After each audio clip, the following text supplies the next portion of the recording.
Lecture 56 Aditya को पता चली सच्चाई। नेक्स्ट मॉर्निंग सभी ब्रेकफास्ट करके लॉबिंग हॉल में बैठे थे। अवनी, आदित्य और शिवम नीचे आए। वो सब आज आदित्य की प्राइवेट विला पे शिफ्ट हो रहे थे। हालांकि परिवार वाले नहीं चाहते थे कि वो लोग जाए। वो जानते थे, उन्हें पता था कि अभी उन्हें एक दूसरे को समय देने की जरूरत है। उन्हें प्राइवेसी पसंद है, ये वो जानते थे। आदित्य ने अब तक कुछ नहीं कहा था, यही बड़ी बात थी। आदित्य जिद्दी था, अकेले रहना पसंद करता था, सब जानते हैं। आदित्य को पता था कि उनके दुश्मन जाग चुके हम, इसलिए वो परिवार से दूर चला आया। उसे पता था कि वो उन्हें निशाना बना सकते हैं। अवनी और आदित्य कमरे में आए। शिवांश सो रहा था। आदित्य ने अवनी का हाथ पकड़ा और बेड पर बिठाया। आदित्य ने उसे शक भरी नजरों से देखते हुए पूछा, जान कोई ऐसी बात है जो मैं नहीं जानता? आदित्य की शक भरी नजरों को महसूस कर अवनी को घबराहट महसूस हुई, जो कुछ सेकंड ही फेस पर दिखी, फिर भी आदित्य ने उसे नोट कर ही लिया था। अवनी ने आदित्य को देखा और सच बताने का फैसला किया। वो जानती थी कि आदित्य कोई बेवकूफ नहीं है, जिसे कुछ भी कहो और वो मान लेगा। आदित्य को अवनी पर बहुत पहले से शक था, बस उसने कभी कुछ नहीं कहा। अब वक्त की नजाकत को देखते हुए उसने पूछना सही समझा और अवनी से पूछ ही लिया। अवनी ने आदित्य को देखा, फिर नजरें झुकाकर धीरे से कहा, आदि, कहना तो मैं बहुत कुछ चाहती हूँ, पर क्या आप भरोसा करोगे? आप मुझे छोड़ तो नहीं दोगे ना? ये सुन आदित्य को नजरें कठोर हो गई। वो सख्त आवाज में बोला, जान, किसी लड़के की बात तो नहीं है ना? मैं किसी ऐसी बात को बिल्कुल नहीं सुनना चाहता, स्पेशली तुम्हारे मुंह से। अवनी, जो अब तक दुख में थी, अचानक गुस्सा से भर गई। उसने आदित्य का कॉलर पकड़ लिया। आदित्य को इस चीज की बिल्कुल उम्मीद नहीं थी। उसने गुस्से और जलन में क्या किया? तब तक देर हो चुकी थी। अवनी ने दांत पिसते हुए कहा, आदि, एक भी ऐसा शब्द मुंह से निकाला तो जुबान काट लूंगी। ये बेकार की बकवास बातें मत कीजिए वरना। आदित्य की सिट्टी पिटी गुल हो गई। वो आज्ञाकारी बच्चे की तरह सिर हिलाकर सॉरी बोला। अवनी ने उसे छोड़ दिया। अवनी आदित्य को देख सीरियस लुक और नम आंखों से बोली, आदि, आपको जो बताने जा रही हूँ प्लीज पूरा सुना, आधी अधूरी बात सुनकर कुछ फैसला मत लेना। आदित्य उसकी बात सुन सीरियस हो जाता है और उसे सुनने लगता है। अवनी बोलना शुरू करती है। उसकी आवाज में दर्द था। अवनी की आंखें लगातार बहे जा रही थी। अवनी गहरी सांस लेकर बोली, ये सब होटल से शुरू हुआ था, मेरा पुनर्जन्म हुआ है। अवनी धीरे धीरे आदित्य को धीरे धीरे सब बताना शुरू किया। आदित्य देसे देसे सुन रहा था। उसके दिल में दर्द और गुस्सा साथ उमड़ रहा था। आदित्य ने जब अपने परिवार का ऐसा दर्दनाक अंत सुना तो उसका दिल मानो कांप उठा। उसके दिल को छनी तो तब कर दिया गया जब उसने सुना कि अवनी का रेप हुआ था, एक बार नहीं बार बार। अवनी बस रोए जा रही थी। आदित्य बस बेसुध सा उसके बाल सहला रहा था। अवनी सिसकते हुए आगे बोली, मेरी जब दोबारा आंखें खुली तो मैं हमारे घर में सो रही थी और प्रेग्नेंट थी। जब मैं आपके पास भाग कर आई थी, मुझे माफ कर दो आदि, प्लीज, मैं पिछली बार किसी को नहीं बचा पाई, यहाँ तक कि खुद को भी। ये बोलते हुए उसकी आवाज धीमी हो चुकी थी। आदित्य ने जो अब तक खुद को रोक रखा था, उसके आंसू बह निकले। आदित्य के आंसू आज रुक नहीं रहे थे। आज the great business tycoon Aditya Kapoor, जो हमेशा खड़ूस बना रहता है, वो आज रो रहा था। आखिर कोई मर्द कैसे सह सकता था कि उसकी बीवी, उसके प्यार जिस पर खरोच बर्दाश्ती नहीं थी, उसे इतना तड़पाया गया, उसकी इज्जत तार तार की गई। वो कैसे सह सकता था? उसके जिगर के टुकड़े को बच्चे को मार दिया जाए, ये कैसे? आदित्य को दस ख्याल से ही दर्द हो रहा था कि उसे ये सब सुनकर इतना दर्द हो रहा है तो अवनी ने सब फिल किया है। उसे सब याद है। उसे कितना दर्द हुआ होगा, कैसे खुद को संभाला होगा। उसे बस इस बात का अफसोस हो रहा था कि क्यों वो अवनी की रक्षा नहीं कर पाया था। उसे पता था कि पहले अवनी हद से ज्यादा मासूम थी, जिसे कोई भी भड़का सकता था। उसे अपने दिल में टीस उठ रही थी। उसको अपनी बीवी, बच्चे, परिवार की रक्षा न कर पाने के लिए हद से ज्यादा अफसोस था। अवनी की आवाज से वो होश में आया। अवनी जोर से रोते हुए बोली, प्लीज आदि, मुझे मत छोड़ना प्लीज, मैं नहीं जी पाऊंगी तुम्हारे बिना मर। अवनी इतना ही बोल पाई थी कि आदित्य ने उसके होठों को अपने होठ से जोड़ दिया। अवनी को इस वक्त जरूरत थी तो आदित्य के प्यार की। आदित्य अवनी को कभी चाहकर भी नहीं छोड़ सकता था। अवनी का डर वो उसके शब्दों से ही भाप चुका था। उसने बिना देरी किए उसके कुछ उल्टा सीधा बोलने से पहले ही उसे किस करना शुरू कर दिया। चाह रहा हो कि वो हर हाल में उसके साथ है। आदित्य की आंखें अभी नम थी। वो अपना दर्द भूल सबसे पहले अवनी को कंसोल कर रहा था। आखिर वो इतना मजबूत अपने परिवार के लिए ही बना था। अवनी आदित्य के एहसासों मन धीरे धीरे खो गई।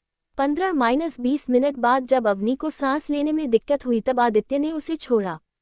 अवनी ने उसके सीने पर सर रख दिया। वो गहरी सांस ले रही थी। आदित्य ने प्यार से उसके बाल सहलाते हुए कहा, मैं कहीं भी नहीं जा रहा जान। मैं हमेशा आपके साथ हूँ, मैं आपको कभी नहीं छोड़ूंगा। उस जन्म मैंने सही, इस जन्म में आपका प्यार पा लिया और कुछ नहीं चाहिए मुझे। ये सुन अवनी की आंखें फिर नम हो गई। उसके दिमाग में बस यही चल रहा था, कोई किसी से इतना प्यार कैसे कर सकता है। जब 57 आदित्य का गुस्सा। आदित्य अवनी को कंसोल कर रहा था। उसने आज ऑफिस से छुट्टी ले ली। वैसे भाई C.0 को कौन पूछेगा कि क्यों नहीं आए।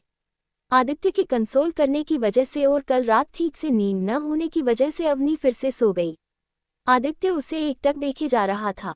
आदित्य बाहर से शांत लग रहा था, अंदर से गुस्से का ज्वालामुखी बना हुआ था। तभी उसका फोन बजा। अवनी को ठीक से सुलाकर वो फोन लेकर बालकनी में चला गया। शिवम का कॉल था। कॉल उठाते ही आदित्य बोला, क्या खबर है शिव। शिवम, भाई बात सच है, ब्रांच में कोई गड़बड़ नहीं है। उस अगम सिंघानिया ने हमारे राइवल के साथ हाथ मिलाकर हम दोनों को वहां मारने की प्लानिंग की हुई थी। आदित्य, हमारी ब्रांच में क्या गड़बड़ हो रही है पता चला। शिवम भाई, हमारे कुछ एम्प्लॉय इस प्लानिंग में उन लोगों के साथ मिले हुए हैं जिन्होंने कंपनी में कुछ प्रॉब्लम न होते हुए भी प्रॉब्लम है ऐसा दिखाया। शिवम का गुस्सा अब तक कंट्रोल के बाहर हो गया था। वो दहाड़ते हुए बोला, उन लोगों को पेरिस से घसीटकर यहाँ हेल विलाओ। आप बस इशारा करो। आदित्य, शांत हो जा, पहले उन सब के साथ खेल ले जो हमारी जान के साथ खेलना चाहते हैं। आदित्य ने कुछ प्लान बताया, जिसे सुन शिवम एक्साइटेड होकर बोला, वाह भाई, एक साथ सभी दुश्मनों को सफाया। दिल खुश हो गया। आदित्य, पता चला कि जान को वो लेटर और धमकी किसने दिया था। शिवम, नहीं भाई, उसकी कोई जानकारी हाथ नहीं लगी है। आदित्य, औक लग जाऊं काम पर, प्लान को अच्छे से एग्जीक्यूट करना। शिवम, पर भाई तक हम कहाँ रख, मतलब यहाँ हम प्लान सफल न होने तक सबके सामने नहीं रह सकते। हर माह कहीं और रहना होगा वरना प्लान फेल ही जाएगा। आदित्य, हम जंगल में बने विला में चले जाएंगे कुछ दिन। जान को वो विला वैसे भी बहुत पसंद है। शिवम खुश होते हुए बोला, वो विला मुझे भी बहुत पसंद है। हम कब शिफ्ट हो रहे हैं। आदित्य, जब तुम प्लान पे कम शुरू करोगे तब। शिवम, 0 के मेरी बहन कैसी है।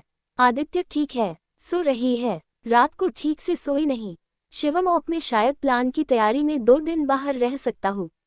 प्रिंसेस से मिलकर जाऊंगा वरना उसका गुस्सा पता ही है तुम्हें।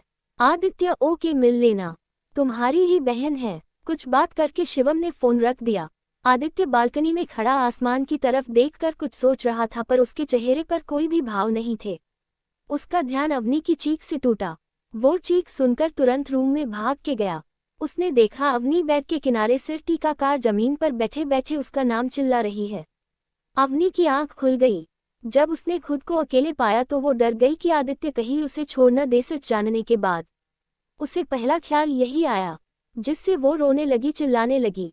अवनी जोर जोर से रोते हुए बोल रही थी, आदि प्लीज मुझे मत छोड़ो, आई एम सॉरी आदि, आदि, आदि प्लीज। अवनी की ऐसी हालत देख आदित्य का दिल पसीज गया।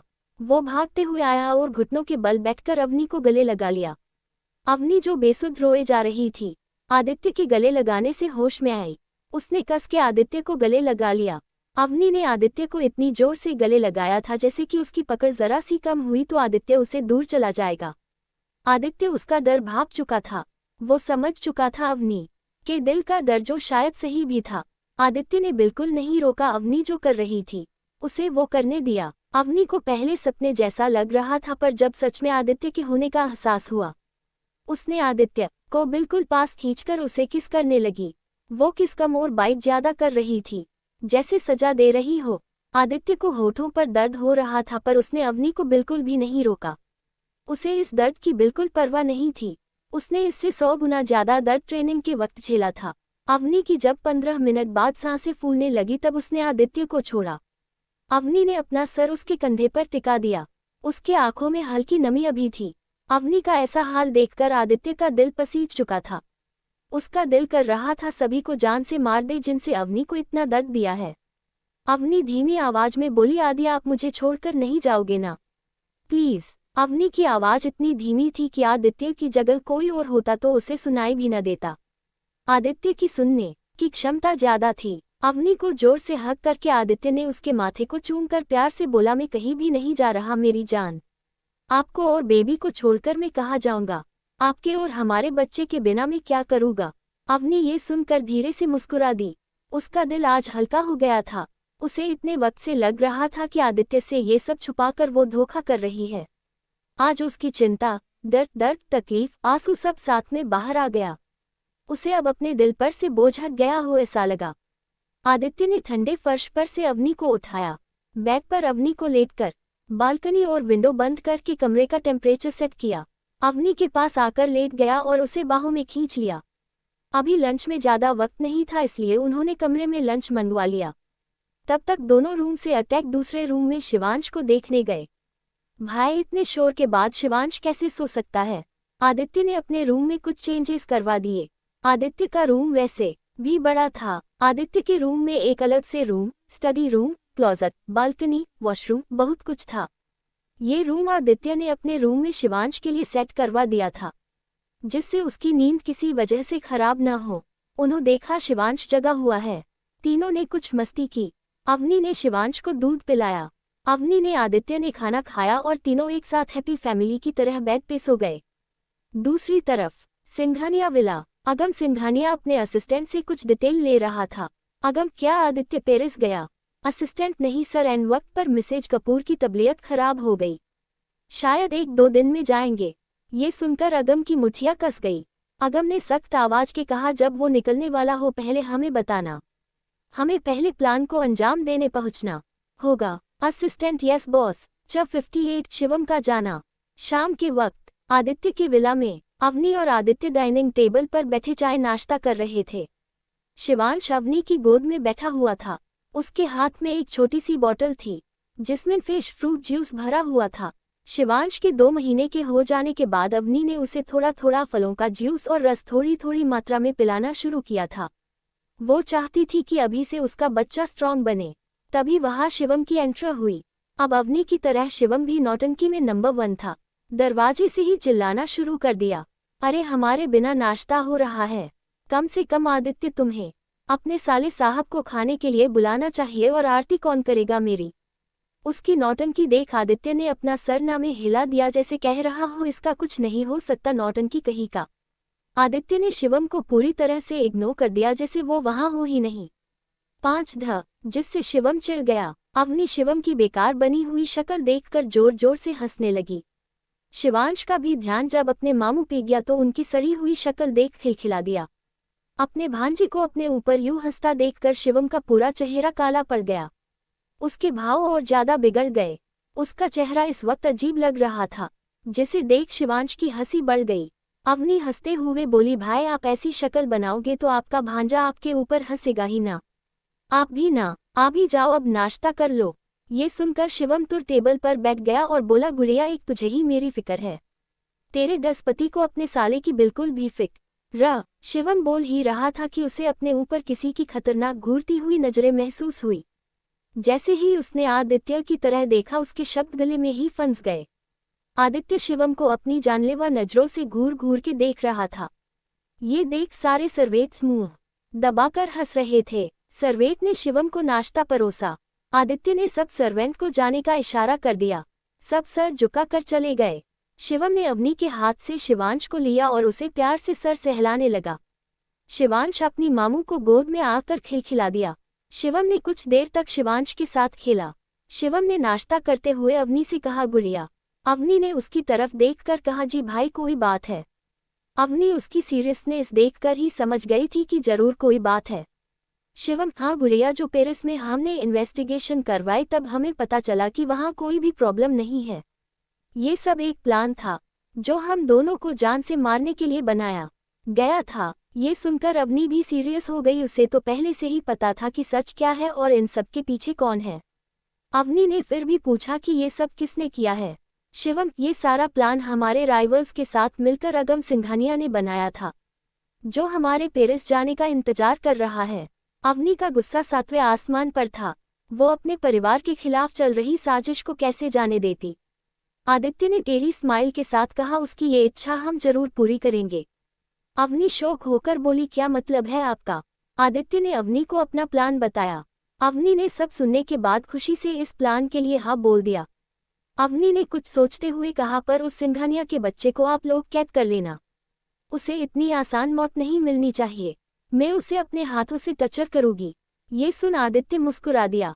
वो जानता था अवनी अगम से पिछले जन्म का हिसाब चूकता किए बिना नहीं जाने देगी। पिछले जन्म में उसके सारे दुश्मनों ने मिलकर अवनी की दयनीय हालत बना दी थी। अवनी कैद में गुजरे दिन कभी नहीं भूल सकती थी। रौनक, करण, उनके गार्ड्स के अलावा अगम भी था जो अवनी के साथ बदसलूकी करता था। उसे कई बार अवनी को पीटा भी था। अवनी के साथ जबरदस्ती भी की थी। अवनी सबसे गिन गिन कर बदला लेंगी। अवनी ये सब सोच ही रही थी कि उसे शिवम की आवाज सुनाई दी। शिवम ने अवनी को ख्यालों ख्यालों से बाहर निकलते हुए कहा, गुड़िया मुझे इस प्लान को अंजाम देने के लिए एक दिन बाहर जाना होगा। मैं जल्दी से आ जाऊंगा। अवनी ने थोड़ी देर की चुप्पी के बाद कहा, ठीक है, पर सिक्योरिटी के साथ जाना और भेस बदल कर जाना। काम हो जाने के बाद तुरंत विला में आ जाना। शिवम ने हामी भरते हुए कहा, ठीक है, मैं जल्दी करूँगा काम और जल्दी से विला आ जाऊंगा। आदित्य, पहले हमें मम्मी पापा और दादू को इन सब के बारे में बताना होगा, वरना वो फिक्र करेंगे। शिवम, मैं उनसे मिलकर समझाकर निकल जाऊंगा। आप और भाभी बस मेरे भतीजे को संभालना। आदित्य और अवनी ने हामी भरी। नाश्ते के बाद शिवम और आदित्य स्टडी रूम चले गए। अवनी शिवांश को लेकर अपने कमरे में चले गए। अवनी ने शिवांश को बाहों में लिया और उसे प्यार से सहलाने लगी। ममता भरी थपकी पाकर शिवांश के चेहरे पर मुस्कुराहट खिल उठी। अवनी ने प्यार से शिवांश की चबी चबी चिक्स को किस कर लिया। शिवांश की आंखों किसी सितारे की तरह चमक रही थी। शिवांश के साथ अवनी मस्ती कर रही थी। आदित्य, जो स्टडी रूम से शिवम से बात करके आ रहा था, वो इन माँ बेटे की मस्ती देखते हुए दरवाजे पर ही रुक गया। वो शिवांश को अवनी को प्यार से निहार रहा था। ये दोनों उसकी जिंदगी थे। आदित्य ने अपनी मौजूदगी का एहसास कराते हुए कहा, दोनों मेरे बिना अकेले अकेले फन कर रहे हो। माँ बेटे ने पापा को दरकिनार कर दिया। ये बोलत हुए आदित्य ने ऐसी शक्ल बनाई कि जैसे उसके साथ बहुत बड़ा अन्याय हो गया हो। वही अपने पापा की उदास शक्ल देखकर शिवांश सच में रुआंसी हो गया। उसकी शक्ल बात रही थी कि वो कभी भी रो देगा। अब आदित्य तो मजाक कर रहा था। अब इतना छोटा बच्चा कैसे उसके मजाक को समझ सकता है? वो फेस एक्सप्रेशन को समझता है, यही बड़ी बात है। आदित्य का ध्यान जैसे ही शिवांश पर गया, उसने जट से अवनी के हाथ से शिवांश को लिया और मुस्कुराते हुए उसके फोरहेड पर सॉफ्ट सॉफ्ट हैंड्स पर, क्यूट चिक्स पर बारी बारी किस कर लिया, जिससे शिवांश का मूड पहले की तरह हैप्पी हो गया। एक तरह यहाँ खुशियों से भरा माहौल था। वही शिवम निकल चुका था कपूर मैंशन जाने के लिए। जब 59 शिवम के रूम में लड़की। रात के वक्त old Kapoor mention. Shivam old Kapoor mention पहुंचकर सबके साथ डिनर करके सबको सब कुछ समझा दिया। सब टेंशन में आ गए। शिवम ने उन्हें प्लान समझा दिया, जिससे सबको थोड़ी राहत महसूस हुई। शिवम ने सबको बाय बोलकर अपने लोगों को से मिलने होटल रूम में निकल गया। सब शिवम से मिलकर प्लानिंग करके अपने अपने काम पे निकल गए। शिवम सब निपटाकर अपने प्राइवेट रूम में पहुंचा। वहां जाकर वो सीधे सवार लेने चला गया। वो भेस बदल कर निकला था, इसलिए अब उसे इस भेस से इरिटेशन हो रही थी। उसे बस इस वक्त रिलीफ चाहिए था। वो जट से बाथरूम लेस देन घुस गया। आधे घंटे बाद वो बाथरूम से टॉवल लपेटे हुए बाहर निकला। वो डे से ही बाहर निकला, उसने देखा उसके बैग पर एक लड़की लेटी हुई है, जो कुछ बड़बड़ रही है। दूध सा गोरा रंग, चेहरे पर छलकती मासूमियत, तीखी नाक, काली आंखें, लहराते बाल, सॉफ्ट चेरी जैसे होठ। उस लड़की का ये अवतार देखकर शिवम कुछ देर उसमें खो ही गया। वो लड़की मुश्किल से 18 साल की होगी। शिवम को जब होश आया, वो गुस्से से तिलमिला उठा। उस लड़की ने जब शिवम को देखा तो वो उठ खड़ी हुई, बिना सोची समझे शिवम से चिपक गई। शिवम का ये देख गुस्सा और भड़क गया। उसके दुश्मन की कमी नहीं थी। कोई भी ऐसे लड़की को भेजकर उसे बर्बाद करने की प्लानिंग कर सकता था। वो कुछ कर पाता उससे पहले वो लड़की लखड़ाती हुई आवाज में बोली, गर्मी गर्मी लग रही है तुम मम ठंडे हो। उस लड़की का बदन तप रहा था। वो लड़की जैसे तैसे खुद को संभाल रही थी। शिवम उसकी हालत देखकर समझ गया कि इसे किसी ने डस दिए है। वो कुछ रिएक्ट कर पाता उससे पहले किसी ने रूम पर नोक किया। शिवम ने उस लड़की को खुद से दूर किया। ये महसूस कर उस लड़की के गाल फूल गए। शिवम को वो बहुत क्यूट लग रही थी। शिवम शार से बोला, तुम यहाँ कैसे आई? क्या कोई तुम्हारा पीछा कर रहा है? वो लड़की ये सुन कुछ याद कर रोने लगी। वो रोते हुए लड़खड़ाते हुए बोली, वो पापा ने गंदे अकी के साथ मुझे भेज दिया और पैसे लिए। वो बहुत गंदे हैं, वो मुझसे प्यार नहीं करते, वो मेरे साथ गंदा गंदा कर रहे थे। मैं भाग कर आ गई। ये सुनकर पता नहीं क्यों शिवम का गुस्सा 7वें आसमान पर पहुंच गया। शिवम कुछ बोलने ही जा रहा था कि रूम का दरवाजा फिर किसी ने खटखटाया। शिवम ने उस लड़की को बेड पर सुलाते हुए कहा, चुपचाप अभी ब्लैंकेट ओढ़ के सो जाओ, दरवाजे पर शायद वो लोग हो सकते हैं। ये सुन वो लड़की डर गई, चुपचाप बेड पर सिमट गई। हालांकि उसके बॉडी की गर्मी बढ़ रही थी, वो होश खो रही थी, जिसे शिवम महसूस कर रहा था। उसने जल्दी से उस लड़की को ब्लैंकेट से कवर किया, रूम की लाइट डिम कर दी, जिससे कोई उस लड़की का चेहरा गलती से भी न पहचान सके। शिवम ने आधा ही दरवाजा खोला, जिससे सिर्फ वही दिख रहा था, रूम के अंदर कुछ नहीं दिख रहा था। शिवम अभी भी सिर्फ टॉवल में ही था। मैनेजर जो कुछ लोगों के साथ बाहर खड़ा था, शिवम को देख उसकी सीटी-पीटी गुल हो गई। वो पसीना पोंछते हुए बोला, शिवम सर माफ कीजिए, आपको डिस्टर्ब किया। शिवम गुस्से से भड़कते हुए बोला, मैंने इन्फॉर्म कर दिया था न कि मेरे रूम के आसपास मुझे कोई नहीं चाहिए। क्या अब मेरी यहाँ कोई इज्जत नहीं बची? मैनेजर डरते हुए कपकपाती हुई आवाज में बोला, सर आपके कमरे के आसपास किसी लड़की को देखा गया था, इस वजह से ये लोग उनकी साथी को ढूंढने आए हैं। ये होटल कपूर इंटर में से एक था, जिससे शिवम का पर्सनल रूम था। शिवम मैनेजर की बातों से समझ चुका था कि ये लोग उसी लड़की के लिए आए हैं। वही मैनेजर के साथ आए हुए आदमी रूम में झांकने की कोशिश कर रहे थे। हालांकि शिवम से वो डर रहे थे, पर फिर भी कुत्ते की दम सीधी होने से रही, जिस पर शिवम गुस्से से दहाड़ते हुए बोला, रूम में झांकना बंद कर, मेरी गर्लफ्रेंड है अंदर, अगर उस पर नजर भी डाली तो जिंदा जला दूंगा। ये सुन सब शौक हो गए। आज तक शिवम के साथ किसी लड़की को नहीं देखा गया था, जिससे वो सब शौक थे कि अचानक शिवम की गर्लफ्रेंड कहाँ से आ गई। शिवम सख्त आवाज में बोला, मैं मेरी गर्लफ्रेंड के साथ टाइम स्पेंड करने आया हूँ, अगर दोबारा किसी ने डिस्टर्ब किया तो स्वयं उसे यही जिंदा जला दूंगा। शिवम अपनी बात बोलकर बिना किसी को देखे या कुछ सुने कमरे चाहे गया। शिवम ने जैसे ही डोर लॉक किया, उसे पीछे से किसी ने गले लगा लिया। जी है, ये वही लड़की थी। उस पर ड्रग्स हावी हो चुका था। शिवम उसकी गर्म बॉडी को फील कर सकता था। वो अब डॉक्टर को चाहकर भी नहीं बुला सकता था, क्योंकि तब तक देर हो जाती। वो लड़की शिवम को यहाँ वहाँ छू रही थी। शिवम ने झटके से उसे आगे खींच लिया और गहरी आवाज में बोला, मत करो वरना पछताओगी। उसने शिवम की एक नहीं सुनी और उसे चिपक गई। शिवम के पास सिर्फ एक ही रास्ता था, उसकी जान बचाने का। शिवम ने उसे बाहों में भर के गोद में उठाया और जाकर बेड पर लेटा दिया। वो लड़की बहुत कोशिश कर रही थी, पर शिवम उसे किस नहीं करने से रहा था, जिससे उसके चेहरे पर नाराजगी थी। पर बेड पर पहुंचकर शिवम ने उसके फॉरहेड पर सॉफ्ट किस करके मैग्नेटिक वॉइस में कहा, मुझे माफ करना, पर तुम्हारी जान बचाना जरूरी है। मुझे नहीं पता मैं तुम्हारे लिए क्यों कर रहा हूँ ये सब, पर अब इसके बाद सिर्फ तुम मेरी रहेगी। शिवम ने आगे बढ़कर उसके होठों पर होठ रख दिए। शिवम ने किस करते हुए झटके से अपना टॉवल निकाल दिया। शिवम ने किस करते करते उस लड़की के सारे कपड़े निकाल दिए। शिवम और वो लड़की धीरे धीरे अपनी प्यार की दुनिया में गोथे लगाने लगे। शिवम को नहीं पता था कि उस लड़की का सुबह क्या रिएक्शन होगा, पर अब जो भी हो उसे रहना तो शिवम के साथ ही था। शिवम उसके होठों को चूमने लगा, साथ ही उसकी बॉडी से खेलते हुए उसकी बॉडी में समा गया, जिससे उस लड़की की दर्द भरी चीख कमरे गूंज उठी, जिससे शिवम रुक गया। शिवम को जब यह एहसास हुआ कि उस लड़की का फर्स्ट टाइम है, उसने उस लड़की की तरफ देखा, जिसकी आंखें आंसुओं से भीगी थी। उसके चेहरे पर दर्द की लकीरें दी।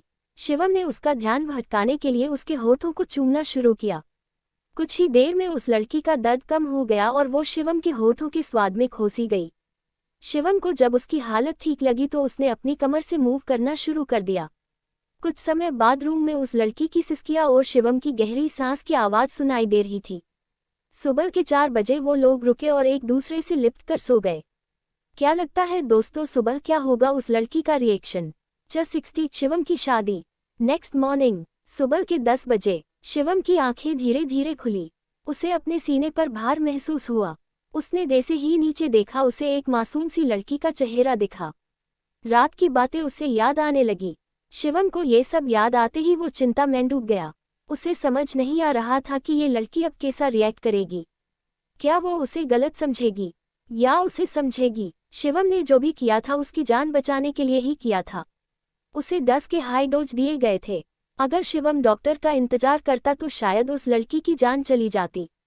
शिवम सारे विचारों जो झटक कर अपने असिस्टेंट को मैसेज करके उस लड़की की सारी डिटेल मंगवा ली और आंख बंद करके सोने का नाटक करने लगा।